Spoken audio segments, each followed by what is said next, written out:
ખેડા જિલ્લામાં ધ્વનિ પ્રદૂષણ નિયંત્રણ માટે જિલ્લા વહીવટીતંત્રે કડક પગલાં લીધા છે। મોટા અવાજે અને રાત્રિ દરમિયાન ડીજે વગાડવા પર પ્રતિબંધ મૂકવામાં આવ્યો છે। ત્યારે કપડવંજ ગ્રામ્ય પોલીસે સોશિયલ મીડિયા પર વાયરલ થયેલા એક વિડીયોના આધારે પ્રથમ એફઆઈઆર નોંધી છે। વિડીયોમાં ડીજે વાહન પર 10 થી 15 લોકો બેઠેલા જોવા મળ્યા હતા। તપાસમાં જાણવા મળ્યું કે કપડવંજ તાલુકાના ઘઉવા ગામમાં ભૂપતભાઈ ઝાલાના ઘરે લગ્ન પ્રસંગ હતો।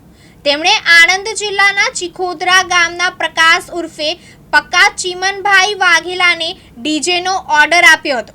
પ્રકાશ વાઘેલાએ પોતાની આઈસર ગાડીમાં ડીજે લાવીને મોટા અવાજે વગાડ્યું હતું।